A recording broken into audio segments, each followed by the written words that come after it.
Hey fellow book lovers, welcome back to Procrastinate with Books. Now that the month end is approaching, I thought let's do our regular rituals in here, and so for that reason, we'll be covering up all the books that I read in the month of May and doing a full reading wrap review for you guys. So grab yourself something to eat or drink and let's tune in further. First on our list in the middle grade section is Telephone of the Tree by Alison McGee. The story is inspired by some true events that the author mentions around a stranded group that used to help people communicate with their loved ones whom they have lost in the recent natural calamity. And from that inspiration, she actually made up this whole book. Though the write up of this book felt a little childish to me, but since it's you know targeted at a middle grade section, I think the readers would be fine, but some readers may find it too simplistic for their preference of reading style. But otherwise the story is really good. I really wish that the author had introduced a few more elements or incidents taking place within the storyline, so that way it would, I think, reflect in a better way from the engagement perspective. But since those were not present, the book was a little so-so for me. Next up, we have The Magic Paintbrush by Kat Cheng, and this one is also a middle grade story, but for a slighter, bigger audience. I think the write up was really good. The storyline in this book is around a young girl who goes to her grandma's place for a weekend while her mom is traveling to a different place, and while she's staying there she discovers that her grandma is a art curator and she loves collecting all sorts of art from different places. And amongst those things, when she offers her to, if you do like to paint, you might as well use my accessories, she actually comes across a magical paintbrush in there. And with that magical paintbrush, once he starts creating her childhood best friend or the childhood creature that she had been painting ever for years, it comes to life, and that's where this whole journey of the magical paintbrush starts. I think the concept is really interesting. It did remind me of my childhood entertainment episodes that I used to watch with Shakla Ka Boom Boom, but this is pretty different from it because here the magic has certain levels of rules associated with it, and you might go in circles around it. And there's also an ancestral point of view of the story of existence behind this particular brush, how it came into being, who are the guardians, etc. So those all aspects were really interesting, and I gave this book a 4 out of 5 stars. Now, the next book that we have is The Case of French Fry Phantom, and this is a really funny and interesting book in the middle grade section. I think it was very entertaining throughout the book. There are all sorts of elements and all sorts of modern trending topics that are discussed in the book in the hindsight, so you won't really feel like it's shoved off your face, but it's there underlying, and the messaging is really good, and that's what the best thing I felt about this book. So there's this young girl who goes to school and she's a supernatural student, so she does believe in supernatural stuff, but as long as they have a scientific backing element to it and it can be made sense in the modern world terms, and only then she'll believe it. So she sort of creates all kinds of equipment to actually capture any kind of supernatural activity, and that's where her whole adventure starts in the town, where all the people are suddenly craving towards, go green and go all sorts of healthy foods, to yoga, change of lifestyles, and they're just banning all sorts of fats, potatoes, and especially french fries in this case. Next up, I read a poetry book, Night of the Hawk, which was an interesting take for the very least. It has diverse sort of poetries on different topics across various genres, and even topics associated with life, sometimes with death, with inspiration, low times of your life, and all those sort of things. Now, the thing with poetry is it's very subjective, just like any form of art, so different people may associate with different things. There were a couple of favorites that I came across in this book, but there were also certain poetries that I could absolutely not associate myself with. So while there were some favorites, some were not really correlating with me, and that's why I think it was an okay read for me, because I loved a few parts but I did not love the entire book in its whole subjective manner, and that's why it was a good experiment. I would say I would definitely be going back to the ones that I like, but from a personal preference, I do prefer synchronous poetries or poetries that actually rhyme in some format, and That's just my thing, and it's obviously a personal preference. I'm sure other people might be able to associate much better. Then we have The Blue Maiden by Anna Noyes, and this story overall is situated around two main sisters who are living on an island in a very old school time, and they are coming across certain incidents from the past and trying to get to know what really happened in their past, how they came to be, who their actual mother was, and why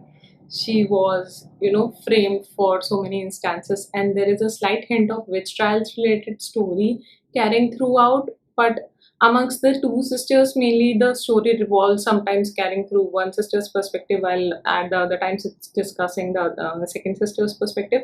And while these are really close, they don't really have the best bondness or closeness. When you talk about sisterly bonds, they are not very close with each other, and there's slight rivalry as they grow up, and things are not really on the best terms at that point of time. However, when they were children, things were really good. So I don't know how these dynamics change. The author has tried to hint upon certain episodes that led to this sort of distraction between the two sisters, but the story just was carrying through and suddenly had a fallout. And for that particular reason, I think I was not really able to connect well with the characters, because I did not get that particular zest that what did actually happen suddenly, why are they distracting apart into different directions. It just did not make sense for me.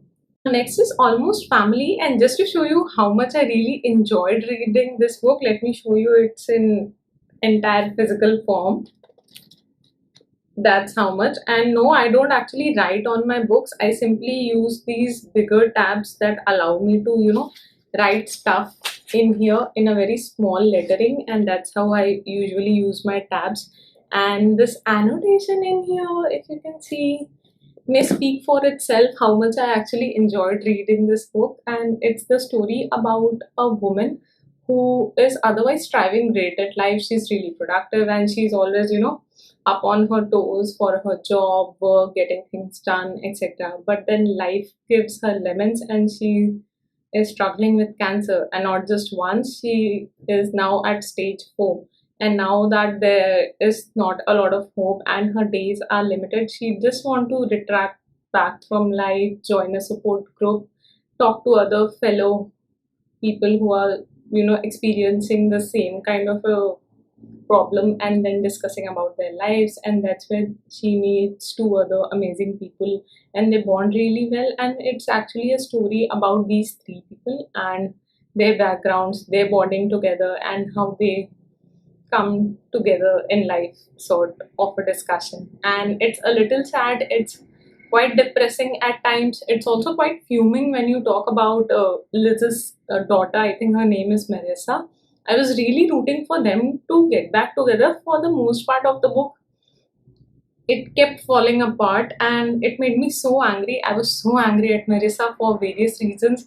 And when you really feel something for the characters, that is when you understand that the writing has made a point and the characters are developed really well. I could understand the point of view where Liz is coming from. She's not exceptionally all white and good character. There are some gray areas in her character too, which feels really novel and also real to me, and that's why this was such a great read personally.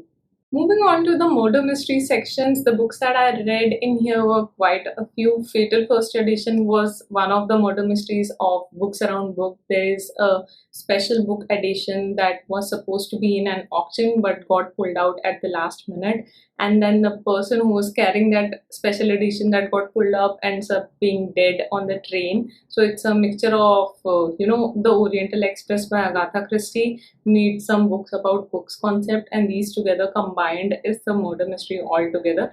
The overall murder mystery and suspense element was really good, but all the characters felt a little bland to me, and honestly I could not associate myself with any one of them. Forget associating, I did not even grow a liking to any of those characters. Even the couple that's shown in the story are like, okay, they may exist, but I don't have very strong feelings around anybody of the sad.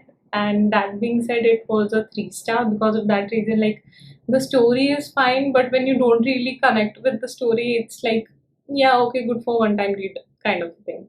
And we had every time I go on vacation, someone dies, and this book has been making a lot of noise all across bookstore platforms, and that's because majorly it has such a quirky title. The storyline in here is about an author who decides to write a murder mystery sort of a thing related to the first impression that she had across one of her flings, but then her author tells her that since you are writing about a real person in a fictional story, you might want to discuss this ahead with them, and that's where she gets stuck with her ex in the book deals, and he starts getting commission for the book she writes, and that's where the story goes along and on. But now she's really fed up of being stuck together with him because she does not really like him. They don't really have any sort of chemistry between them, but the fans really love it, and for that reason she's been pushing book after book into the series and getting them published, and both of them making quite some money. But now she's really fed up of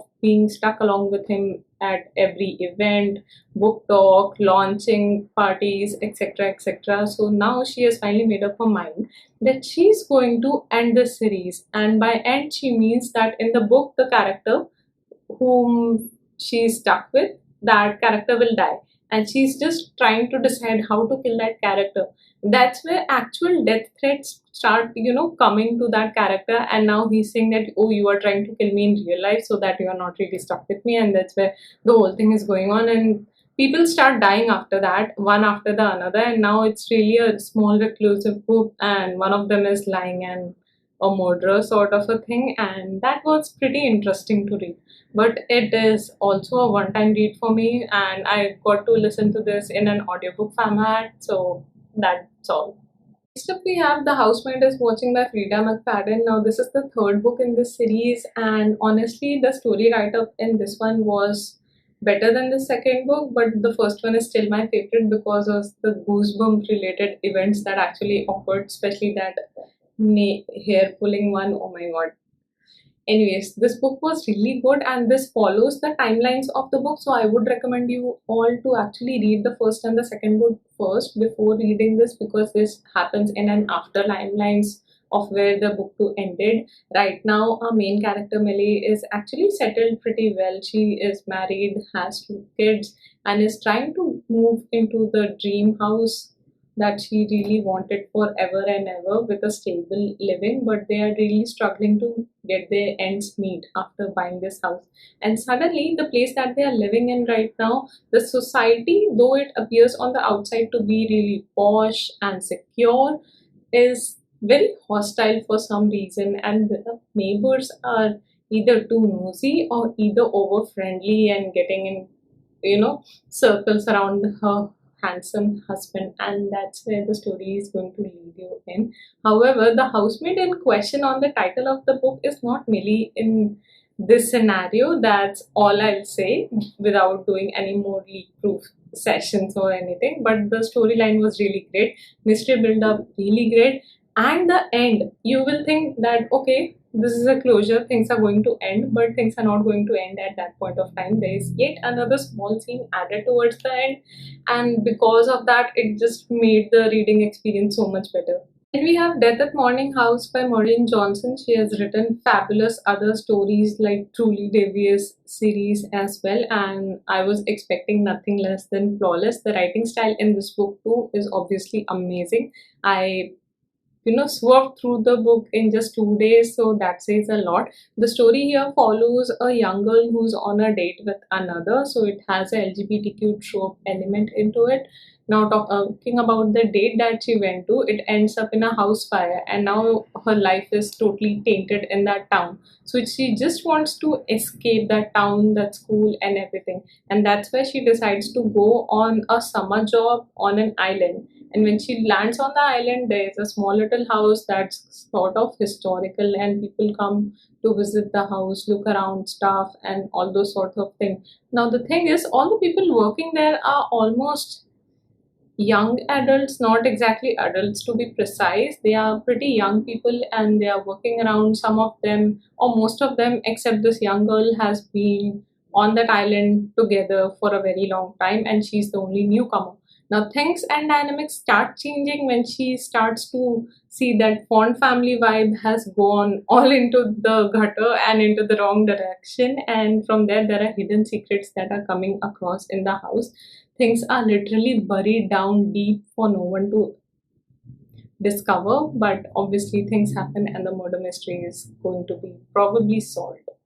We have The Bad Ones by Melissa Albert, and this one is a sort of a gothic murder mystery story. So there are sort of horror elements induced in the book.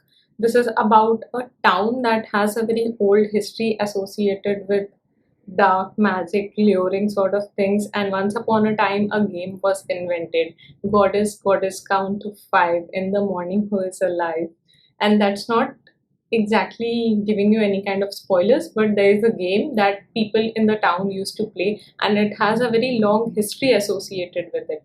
And now this overall game is sort of turning into a cult, and people are joining it, people are dying, and two best friends sadly get intertwined amongst this game, and one of them is almost missing. People think she ran away, others think she is dead, but her best friend really wants to know where she is, especially considering that once she has vanished into thin air and nobody knows where she's gone, she's starting to receive different clues and think that her best friend really wants her to find out and probably save her from whatever is eating her alive.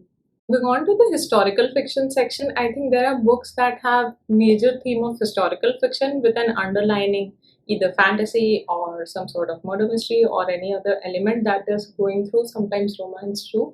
But in the first section, we have Anvil of God, and this is the first book in the trilogy. Now, the timelines of this book were really interesting. This was not something that I've ever read across that frequently. Like Victorian ages, I have read a lot, but this timeline was around the time when Christianity was coming into the boom, and it also discussed some aspects around the paganism and how Christianity, while it was blooming and people were asking other people to follow their faith, they were also doing some nasty stuff to people who said no to it. And along with that, there's also an element of kingdoms, rulers, where a father is actually captured the kingdom, but now that he has everything in his hold, he is about to die, and his children are going ahead in different directions, each of them plotting for their own share and having their own set of games that are being played underneath. And that's where the story will take you through across the whole trilogy.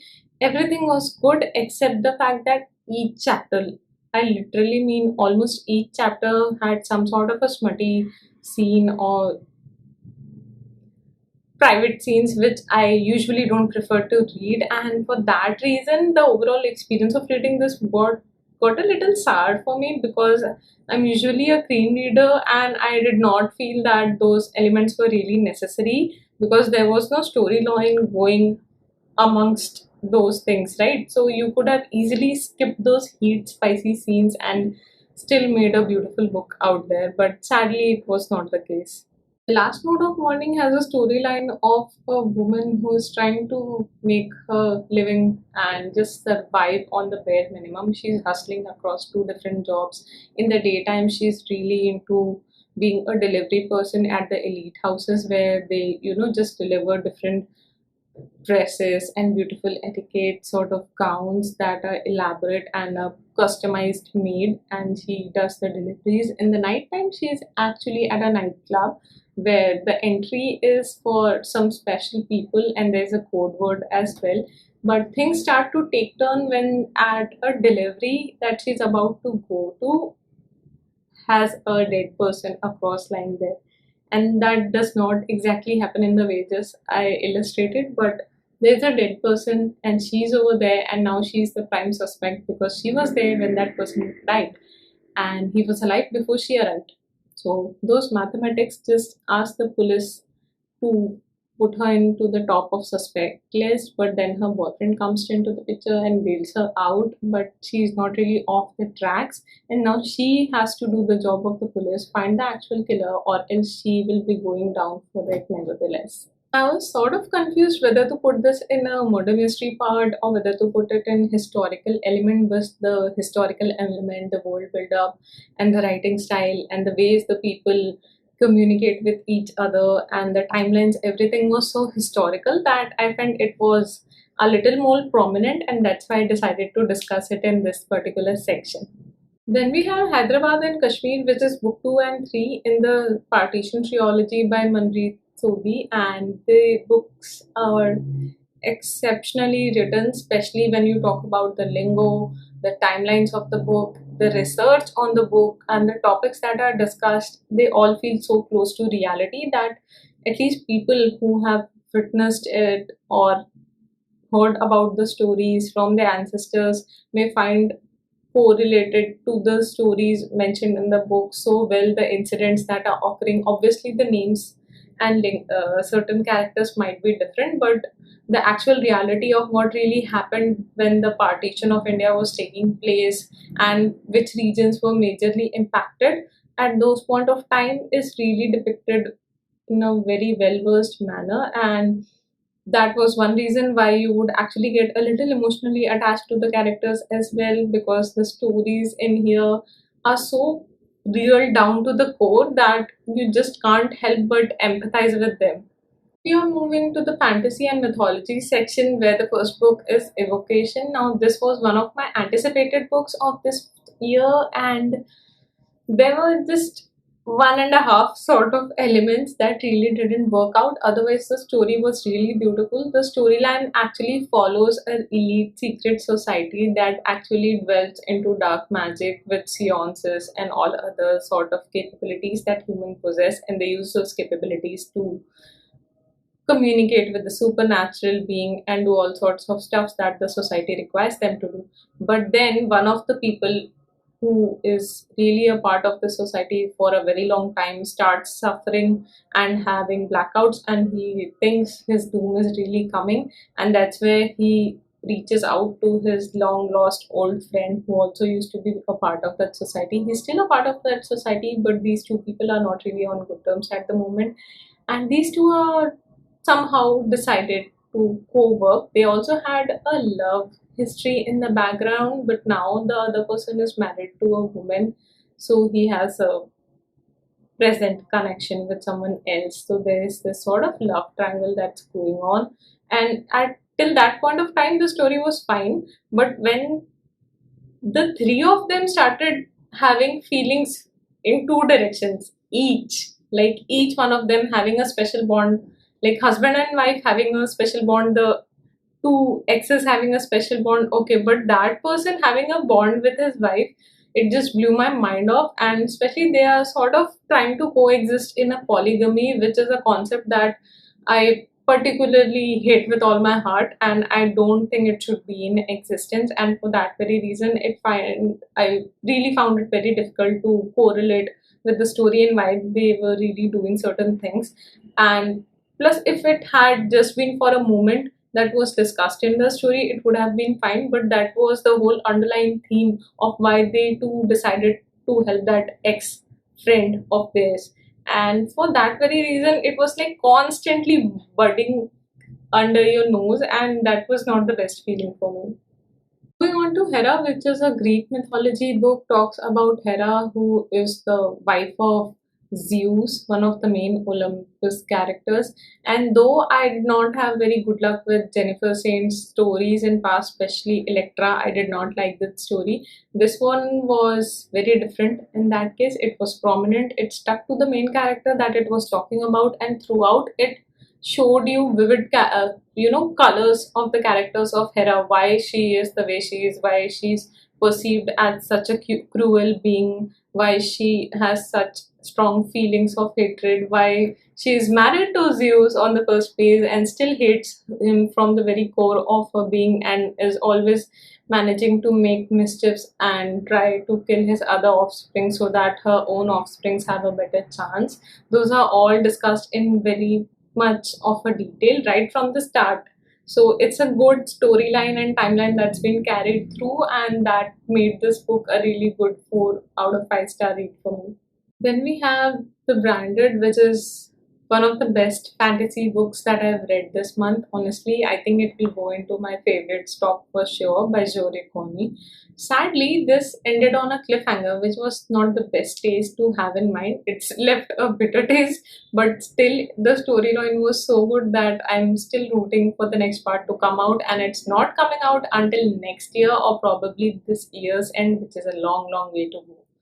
Anyways, the storyline actually focus on the society that is ruled with some sort of imperial rule, and here the people are serving to their masters, and the role of women in the society is strictly restricted to being just child bearers, and they are basically given training around those aspects, how you can actually be a better wife and pet children, take care of them, learn different uses of the herbs, etc. etc. And that's what they are being trained to do. Now, the story carries around two sisters who are really close to each other, great bond. I think the family dynamics are really discussed at great length. And now, these two sisters, one of them is really fragile, pile, and soft spoken, and she's all good to go for the role that they are trying to carve out for her. The other one is a total rebellious person, and she has different sorts of likings. She would rather be in the military serving the Imperium than be a child bearer altogether, and that's where she just wants to fight.